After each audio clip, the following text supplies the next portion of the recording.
Hello friends, welcome back to my channel.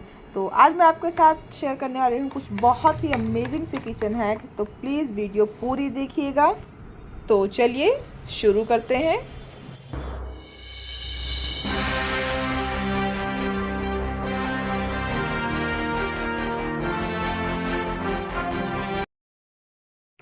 जब भी हम लोग बाज़ार से हरी मिर्ची लाते हैं तो ये ऐसे पॉलीथीन में आती है। तो कई बार हम लोग क्या करते हैं कि जल्दी जल्दी में यूं ही बांध के रख देते हैं। तो इससे क्या होता है कि बहुत सारी मिर्ची हमारी ख़राब हो जाती हैं। तो हमें यहाँ पर सिर्फ 2 मिनट का टाइम एक्स्ट्रा देना है। हमें क्या करना है कि हम सारी मिर्चियों को ऐसे निकाल के और उनके ऊपर जो स्टेम लगी होती है हमें उनको रिमूव कर देना है। तो इस तरह एक एक करके हम सारे जितनी भी हमारी मिर्चें हैं उन सब के स्टेम रिमूव कर देंगे। और उसके बाद क्या करना है कि हम चाहें तो इनको ऐसे ही स्टोर कर सकते हैं, या फिर चाहें तो आप इस स्टेज पे आके मिर्चों को धुल के अच्छे से भी रख सकते हैं। लेकिन अगर हम यहाँ पर इनको धुल के रखते हैं तो इनको स्टोर करने से पहले हमें अच्छे से किसी भी कॉटन के कपड़े से सुखा लेना होगा, जिससे कि इनमें कोई भी मॉइस्चर ना रह जाए। तो यहाँ अभी मैं इनको ऐसे ही स्टोर करने वाली हूँ, मैं यहाँ पर इनको धुल नहीं रही हूँ। तो अब बात कर लेते हैं कि इनको स्टोर कैसे करना है। तो इन्हें स्टोर करने के लिए हम कोई भी एयरटाइट कंटेनर ले सकते हैं। तो मैं क्या करती हूँ, अच्छा ये देखिए, हम सभी के घरों पे ऐसे कुछ कंटेनर्स पड़े होते हैं जिनमें कुछ मिठाइयाँ या फिर बिस्किट वगैरह आते हैं। तो इन्हें मैं कभी भी डिस्कार्ड नहीं करती हूँ, मैं इनको रख लेती हूँ ऐसी चीज़ों को स्टोर करने के लिए। आप चाहें तो मार्केट से भी बहुत सारे ऑर्गेनाइजर ला सकते हैं, नहीं तो फिर ऐसे कंटेनर्स तो हम सबके घरों में पड़े ही होते हैं। तो मैं इन्हीं का यूज़ करती हूँ। अच्छा, स्टोर करने के लिए हमें क्या करना है, सबसे पहले हम एक टिश्यू पेपर लेंगे और उसको हम इस कंटेनर में ऐसे ही लगा देंगे। उसके ऊपर से हमें अपनी मिर्चों को रख देना है और ऊपर से फिर से हमें एक टिश्यू पेपर लगा देना है। अच्छा, टिश्यू पेपर हम क्यों लगाते हैं, क्योंकि इससे क्या होता है कि फ्रिज में कोई भी चीज़ जब हम रखते हैं ना, तो उसके लिड पर आप देखेंगे बहुत सारा मॉइस्चर आ जाता है। तो ये टिश्यू पेपर उस सारे मॉइस्चर को ऑब्जर्व कर लेते हैं, जिसकी वजह से हमारा जो भी फूड आइटम है वो ख़राब नहीं होता है। अच्छा, ये देखिए, जब हम मार्केट से अंडे लेकर के आते हैं तो वो हमें कुछ इस तरीके के ट्रे में मिलते हैं। तो अगर हम इनको ऐसे ही रख दें तो क्या होता है कि बहुत सारा मेस क्रिएट होता है। जहाँ पर हम रखते हैं वो जगह भी गंदी होती है और फिर ये दिखने में भी ज़्यादा अच्छा नहीं लगता है। इसको हम फ्रिज में भी स्टोर इस तरह से नहीं कर सकते हैं। तो हमें क्या करना है, इस तरीके का एक बॉक्स लेना है जो कि ऑनलाइन बहुत ही ईजिली अवेलेबल है। मैंने इसको मीशो से मंगवाया था। तो इसमें क्या करेंगे कि हम सारे अंडों को इस तरीके से सेट कर देंगे। अगर हम अंडों को इस तरीके से स्टोर करते हैं तो क्या होता है कि ये एक दूसरे से टकरा कर फूटते भी नहीं हैं, और इस बॉक्स को हम बहुत ही आसानी के साथ उठाकर अपने फ्रिज में भी रख सकते हैं। तो ये देखिए, इस तरीके से मैंने यहाँ पर रख दिया है।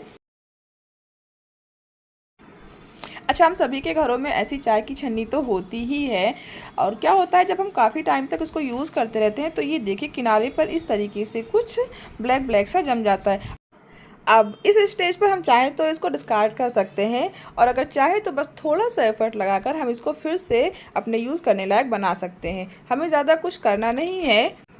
तो इसके लिए पहले हम गैस ऑन कर लेंगे और फिर हमें उस छन्नी को उठा करके अपने इस गैस के ऊपर रख देना है। फ्लेम हम मीडियम रखेंगे, ना बहुत ज़्यादा हाई ना बहुत ज़्यादा लो। और अभी आप देखेंगे कि यहाँ पर अच्छा खासा धुआं टाइप का दिख रहा है। तो ये जो किनारे पर गंदगी इकट्ठा हो जाती है वो धीरे धीरे करके मेल्ट होने लगती है। आप देखेंगे यहाँ पर ये वाइट बबल्स दिख रहे हैं, और इसी तरीके हमें थोड़ी देर तक इसको ऐसे गैस के ऊपर रखना है, तकरीबन 1 से 2 मिनट तक, और उसके बाद हम गैस ऑफ कर देंगे। तो ये देखिए, ये सारी गंदगी बबल्स के रूप में ये ऊपर आ चुकी है। तो अभी हमें क्या करना है, हम कोई भी एक छोटा सा ब्रश लेंगे। यहाँ पर मैं ये इस तरीके का ब्रश यूज़ कर रही हूँ। आप कोई भी पुराना टूथब्रश ले सकते हैं, या सबसे ज़्यादा बेस्ट होगा जो तार वाले ब्रश होते हैं, अगर आप उनका यूज़ करते हैं तो ये काम आपके लिए ज़्यादा इजी हो जाएगा। मेरे पास इस टाइम पे वो है नहीं, तो मैं इसी का यूज़ करूँगी और इससे हम धीरे धीरे से इसको निकालना शुरू करेंगे। अच्छा, क्या होता है कभी कभी ये जो स्टेन्स होते हैं ये बहुत ही ज़्यादा ज़िद्दी होते हैं, जल्दी निकलते नहीं हैं। तो उसके लिए हमें क्या करना है, हम एक नाइफ़ की हेल्प से इनको इस तरीके से निकाल देंगे। तो अभी आप देख सकते हैं यहाँ पर इतना सारा ब्लैक पाउडर के फॉर्म में निकला हुआ है, जो कि हमने इसी से निकाला है। तो अब हमें क्या करना है, किसी भी अच्छे डिटर्जेंट से या फिर विम बार की हेल्प से हम इसको अच्छे से वॉश कर लेंगे।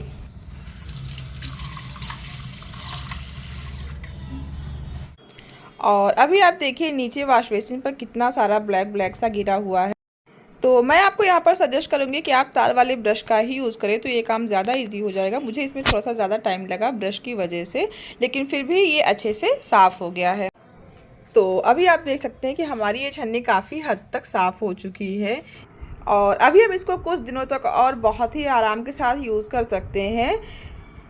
तो इस तरीके से हम अपनी पुरानी छन्नी को कुछ समय और यूज़ करने के लायक बना सकते हैं।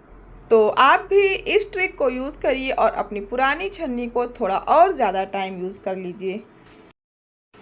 अच्छा, जब हम किचन में काम करते हैं तो कई बार क्या होता है, काउंटर टॉप पर या कहीं भी कुछ ना कुछ गिर जाया करता है, जिसको हमें साफ़ करने के लिए नैपकिन्स की ज़रूरत होती है।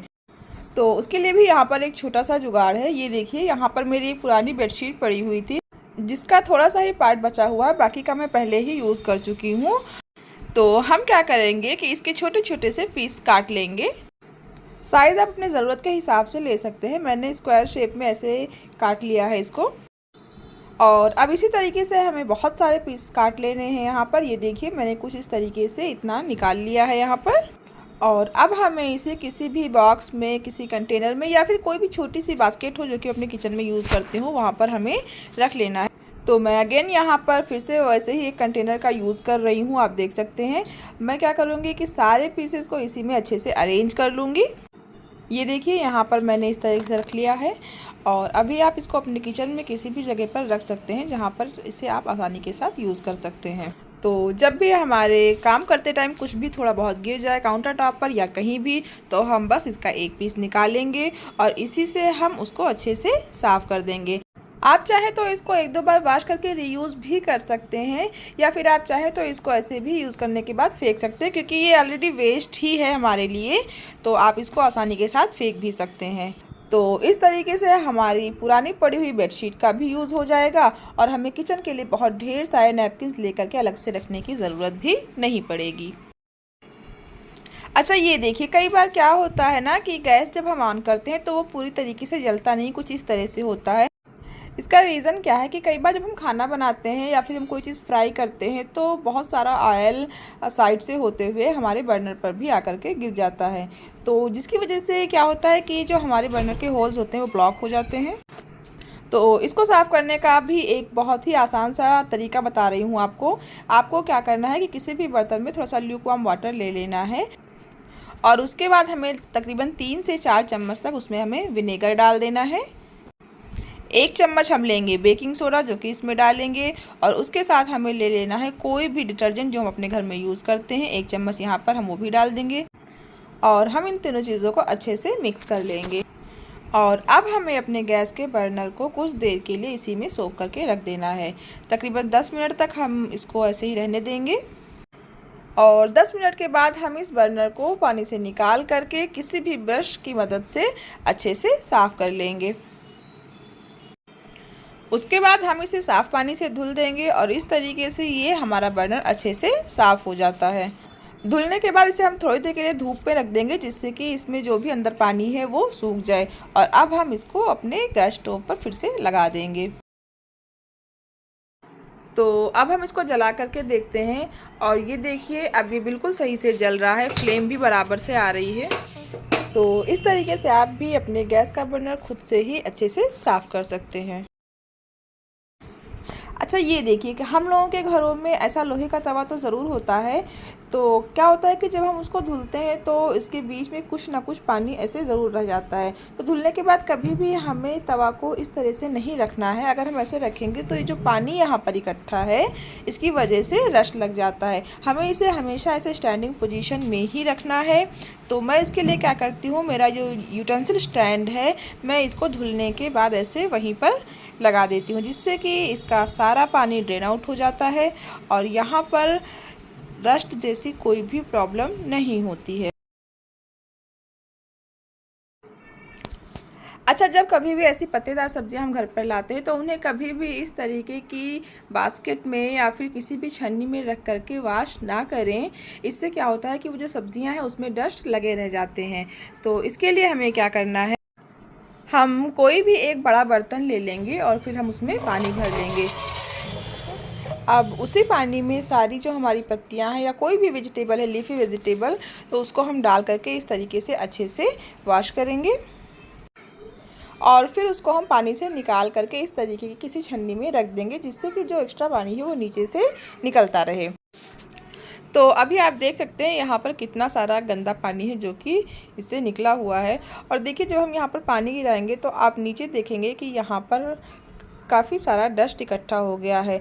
तो इस तरीके से जब हम धुलते हैं तो क्या होता है कि हमारे पत्तियों के बीच में जो भी धूल मिट्टी के कण इकट्ठा होते हैं वो सारे नीचे पानी की तली में बैठ जाते हैं और फिर हम उनको बाद में निकाल देंगे।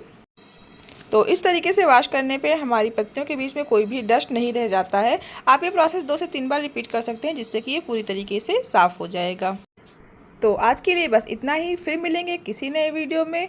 और हाँ, अगर इसमें से कुछ भी आपको ज़रा सा भी हेल्पफुल लगा हो तो प्लीज़ एक लाइक ज़रूर कीजिएगा, और चैनल पर पहली बार आए हैं तो प्लीज़ सब्सक्राइब ज़रूर कीजिएगा।